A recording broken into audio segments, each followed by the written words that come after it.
What's going on, guys? Welcome back to the channel. Yes, as you can tell, I'm getting sick. Fortunately, I can still taste coffee for now. In this video, we're going to test one of the coolest little products I've seen in a little while. So grab yourself a coffee, let's go. If you've seen the thumbnail, you probably have a rough idea as to what we're talking about today. But this, believe it or not, is a coffee machine. Well, it's the important part. We are reviewing the VacBrew. If you're unaware what the VacBrew is, this is the main brewing chamber and this is the motor. That sits on top, it creates vacuum and it makes coffee. So before we get stuck into showing you how this works and if it works, I'm going to run you through the quick brief that they've given me on what this does to make coffee. So I quote, "At its core, the system creates a vacuum sealed environment within the brewing chamber, significantly reducing air pressure. This reduced air pressure accelerates the extraction of coffee flavors, allowing for full-bodied and smooth brew in a fraction of the time compared to traditional methods." So in my words, you can do a batch brew faster with less effort anywhere. And when it comes to cold brew, again, much faster and absolutely anywhere. And what I mean by anywhere is this just takes batteries. That's right, it's not rechargeable. I would like to see a rechargeable version. However, for people that are traveling, it makes sense to just have batteries. If your batteries go flat, you can carry spare batteries, pop them in, buy new batteries, whatever it needs to be. If it's rechargeable, you are a little bit stuck to using a power bank, which also can go flat. So, always be able to make coffee, and of course you can put rechargeable AA batteries in anyway. Alright, one quick thing before we get stuck into the full review is there is a link below that takes you to an affiliate link. If you buy one, I get paid a little bit of money, supports the channel, you get a product that hopefully works. Sit tight, we're about to find out. So first up, we're going to make half a litre of batch brew in around 30 seconds. Let's go and check it out. Oh, so this is actually a coffee that's available at the link in the description. Go and check it out. Lots of coffees available. Oh. So before we get started, let's just make sure everything is connected properly. All of these things are clipped into place. This is actually your filter, pops in there. I'm going to pour in 500 milliliters of water. I've got this at 92 degrees Celsius. Pour in 33 grams of ground coffee. I have gone quite fine. And then we're going to let it steep for 30 seconds. Pop the lid on. Once it's been 30 seconds, pop the vacuum on top. Hold it for 1.5 seconds and it starts to brew.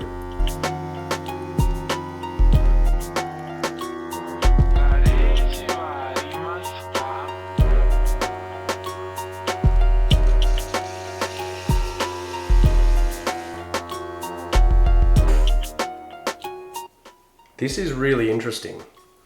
So if you've ever made espresso, and when you're finished making the coffee, inside the portafilter you have the puck. It has created a puck. So it's actually, that's wild. That is not what I expected.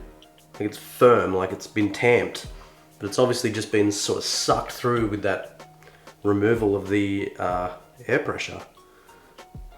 Pretty interesting. And that's our brewed coffee.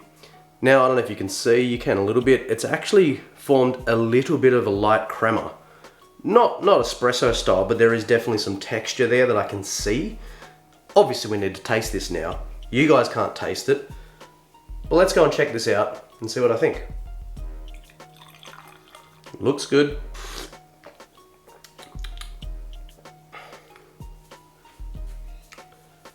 That's a really good batch brew for 30 seconds. Obviously a little bit longer with the extraction time, but that's a really good coffee.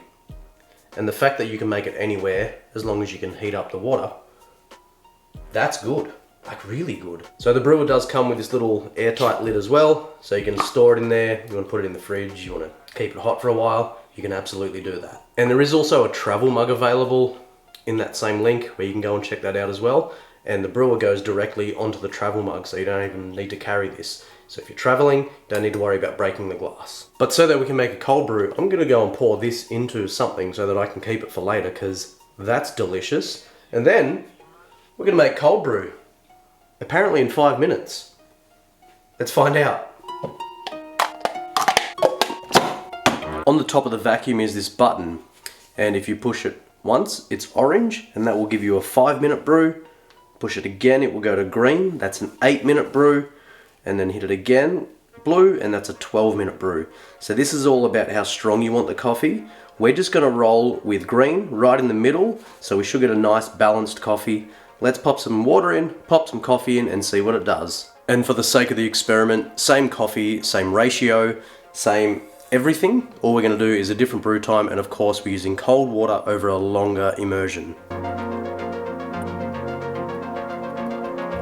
Give it a quick stir, just to make sure all of these grounds are gonna be soaked. Lid on, and like I said, we're gonna go for 8 minutes. So go to the green, and hold it down 1.5 seconds,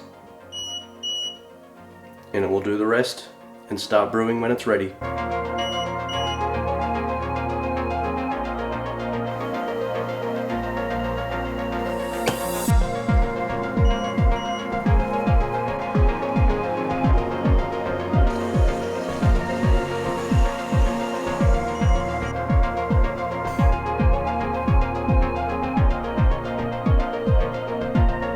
Okay, now of course I'm going to taste this, but there's a more important test that I'm going to do that you guys are actually going to be able to see to understand what's happening. Taste is subjective, numbers are not. This is a coffee refractometer. This is essentially going to tell us how strong the coffee is. In cold brew, typically with my brews, even if it's up to a 24-hour, it's only going to be between 0.8% and 1.2% TDS. We're not going to go too super nerdy on what all that stuff means. We're just going to look for those numbers. Let's test it and see where it stands.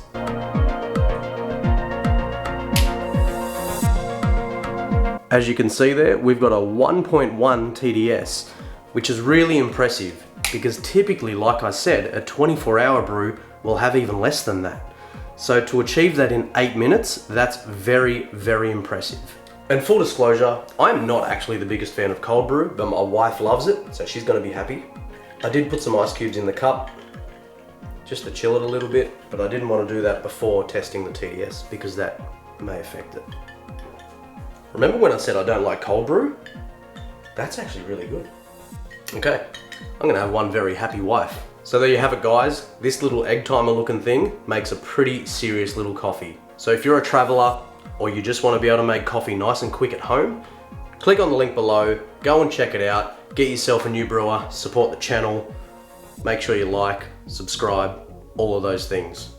That's going to do it for now, guys. Thank you so much for watching. Stay tuned for more content, and we'll see you on the next one.